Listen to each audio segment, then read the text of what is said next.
صحابہ کی گستاخی کا جو لوگ سبق سکھاتے ہیں وہ کچھ بھی ہوں مگر وہ ہمارے لیے لائق تقلید نہیں ہو سکتے ہیں، اس لیے کہ صحابہ بھی قابل احترام ہے، اہل بیت بھی قابل احترام ہے، دونوں کے تعلق سے ہم وہی کہیں گے جو مصطفیٰ جان رحمت نے ہمیں حکم عطا فرمایا۔ اسی لیے اعلیٰ حضرت فرماتے ہیں تیرے غلاموں کا نقش قدم ہے راہ خدا، وہ کیا بہک سکے جو یہ سراغ لے کے چلے، اور فرمایا اہل سنت کا ہے بیڑا پار، اصحاب حضور نجم ہے اور ناؤ ہے اطرت رسول اللہ کی۔ صحابہ میں سے کسی کی شان میں اگر کوئی گستاخی کرتا ہے تو سمجھ جائیے کہ اس کے اندر رافضیت آ رہی ہے، اور اگر اہل بیت کی گستاخی کرتا، اہل بیت سے میں کلیئر کر دوں کون لوگ بولے جاتے ہیں، یہ جب لفظ اہل بیت بولا جاتا ہے تو اس سے کون لوگ مراد ہوتے ہیں؟ مراحہ شریف کے جد اعلیٰ مرث اعلیٰ حضرت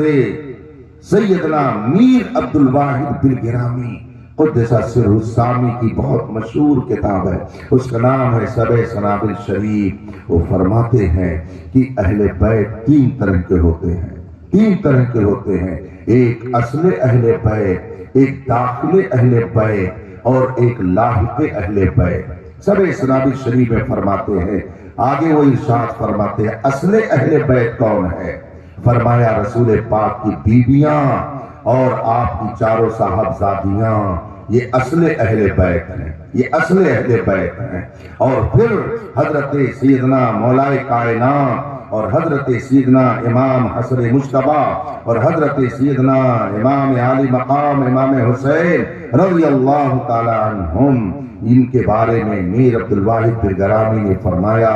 کہ یہ داخل اہل بیت ہیں، چار صاحبزادیاں اور یہ تین داخل اہل بیت اور بیویاں، کل بنایا حضرت نے کہ یہی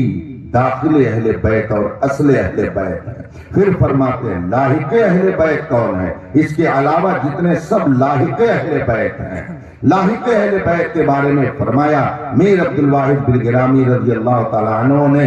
جو بھی رسول پاک کی سیرت مبارکہ اور آپ کے احکام پر مکمل طور سے عمل کرتا ہے، وہ کسی بھی خاندان کا ہو وہ لاحق اہل بیت ہوتا ہے۔ یہ حضرت میر عبد الواحد بن گرامی نے فرمایا، اور آگے بہت کچھ اس میں ارشاد فرمایا، اور جہاں یہ فرمایا آپ نے کہ اہل بیت کی محبت لازم ہے تو ان سے سوال کیا گیا کہ وہ کون ہیں، تو میر عبد الواحد بن گرامی رضی اللہ تعالی عنہ نے ارشاد فرمایا جن کی محبت لازم قرار دی گئی ہے وہ اصل اہل بیت اور داخل اہل بیت ہیں، اور اس کے بعد بھی جو لاحق اہل بیت ہیں ان کی تعظیم اسی وقت لازم ہوگی کہ جب رسول پاک کے احکام پر وہ سختی سے عمل کریں گے۔ اگر وہ عمل نہیں کرتے ہیں تو پھر ان کو اپنے بارے میں غور کرنا چاہیے، وہ کسی بھی خاندان کا ہو۔ اسی لیے تو حضرت سیدنا سلمان فارسی رضی اللہ تعالیٰ عنہ کو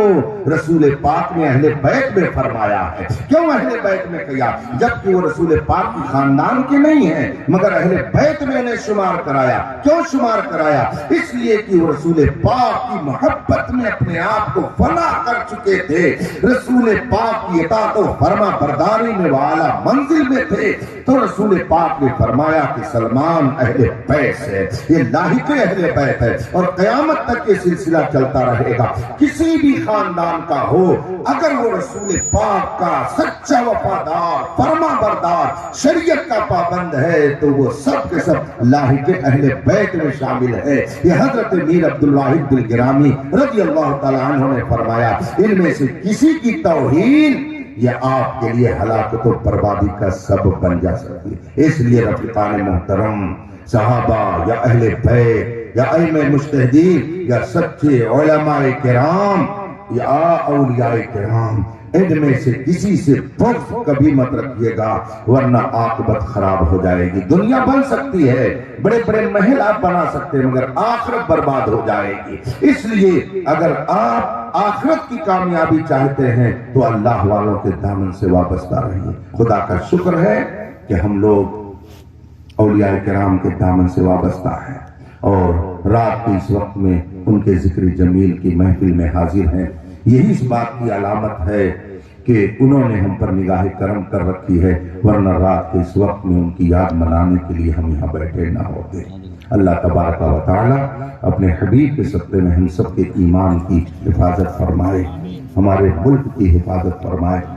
اور جو لوگ ملک میں بدامنی پھیلا رہے ہیں اللہ تبارک و تعالی ان کے شر سے ہم سب کی حفاظت فرمائے، اس آبادی پر خصوصاً اپنا فضل و کرم نازل فرمائے۔ آپ سب لوگ یہ دعا کریں قاری صاحب خیریت سے جائیں اور آئیں، اور پھر ان کے اوپر زندگی بھر وہاں جانے کی برکتیں ظاہر ہوتی رہیں، اور یہ ان برکتوں میں ہمیشہ نہاتے رہیں، اور یہ وہاں دعا کر کے آئیں کہ کچھ اس طرح جڑ جائیں الفت کی کڑیاں، مدینے چلیں گھر کا گھر دھیرے دھیرے، ہم بھی جائیں آپ بھی جائیں، مدینہ جائیں پھر آئیں، مدینہ پھر جائیں، اسی میں عمر ہماری تمام ہو جائے۔ اللہ تبارک و تعالی ہم سب کی حفاظت فرمائے اور دونوں جہان کی نعمتوں سے مالا مال فرمائے۔